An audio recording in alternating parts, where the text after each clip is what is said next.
Apa kabar sahabat sehat? Saya harap semuanya sehat tanpa kurang suatu apapun. Jumpa lagi dengan saya Ridwan di channel Solusi Sehat Tanpa Obat. Di video kali ini saya bersama Hendri Wijoyo dari Kendal yang sedang belajar di tempat saya. Saya ingin sedikit memberikan gambaran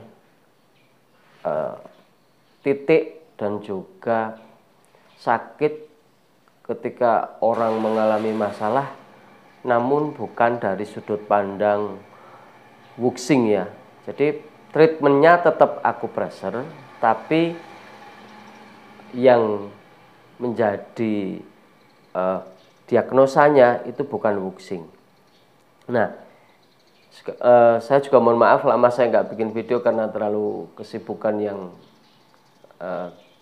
nggak karuan. Makanya lama saya bikin video. Oke, sebagai contoh ini berdasarkan pengalaman. Jadi sekali lagi, ini bisa menjadi referensi untuk bisa berbagi ketika penanganan pasien. Contoh, saya menangani pasien yang mengalami cerebral palsy, baik itu yang berkedut atau yang mohon maaf kayak orang stroke yang bibirnya sudah merot ya. Nah, pertama, kalau dari sudut pandang akupressure itu titiknya sebetulnya hampir mirip. Cuma kalau sudut pandang keilmuan itu ditinjau dari ilmu medis, dari sistem saraf, itu akan menjadi berbeda. Nah, yang saya mau bagikan inilah cerebral palsy ya, cerebral palsy. Yang pertama ditangani itu kan tri pemanas 17 ini, kemudian meridian usus besar, kemudian pertemuan meridian, yang pertemuan meridian itu antara leher sama pundak. Kemudian bila 3 ini sudah terurai, itu kita bermaksud apabila orang itu mengalami sumbatan dari faktor darah tinggi atau memang penyumbatan triglycerid atau kolesterol yang di atas, ini bisa keambil atau bahkan glukosa juga bisa ya, diabetes. Nah, kalau ini sudah terurai yang 3 tadi, langkah yang kita ambil itu adalah mengikuti jalur saraf yang dari cervical 1. Itu meliputi semua titik-titik di bagian kepala yang ada cekungannya. Mulai dari atas telinga, di sini ada cekungan. Kemudian belakang telinga yang lurus dengan daun telinganya, di sini. Di sini ada pertemuan tempurung kepala, ada.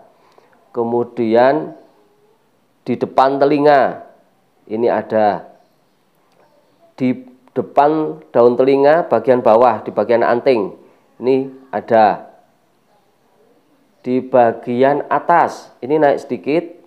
Kalau kita mengunyah itu kan ada pergerakan.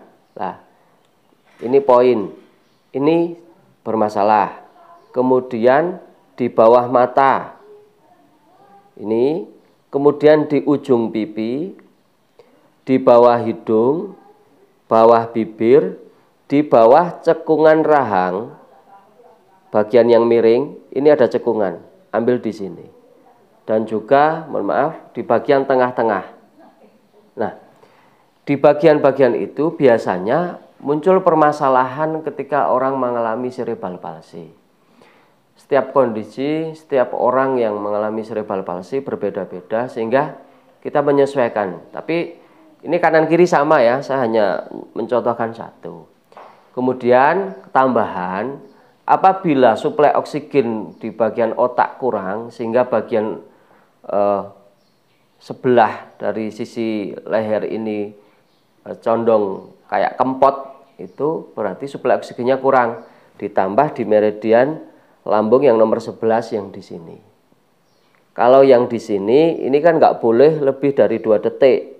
Kalau yang sini masih aman. Jadi ambil saja yang bawah. Kanan kiri sama, tinggal disesuaikan. Kalau yang normal biasanya akan tidak sakit. Kalau yang bermasalah yang berkaitan dengan suplai oksigennya akan sakit. Jadi mohon maaf, saya selama ini penanganannya tetap akupressure, hanya saja sudut pandangnya saya sedikit bergeser dengan melihat dari sistem sarafnya. Karena banyak orang medis yang datang ke saya, mau nggak mau saya juga pakai sudut pandang keilmuan mereka yang yang notabene saraf gitu kan. Sebetulnya meridian dengan saraf itu hampir mirip, hanya beda pada penjalurannya. Jadi kalau kita menekan di titik akupoin, di titik akupunturnya, itu sebetulnya kita menekan ujung saraf otonom. Jadi sebetulnya yang ditekan sama, hanya perbedaan sudut pandang dari sisi jalurnya saja. Sehingga kalau di wuxing akan berbeda, tapi kalau melalui saraf itu akan terlihat arahnya. Jadi kita mengikuti jalur arah sarafnya, di titik meridiannya kita pengambilannya. Mungkin kedepannya video-video berikutnya saya akan contohkan hal-hal semacam itu, biar kita menambah wawasan. Saya akan berbagi pengalaman untuk penanganan pasien. Semoga bermanfaat. Terima kasih kepada Hendrik.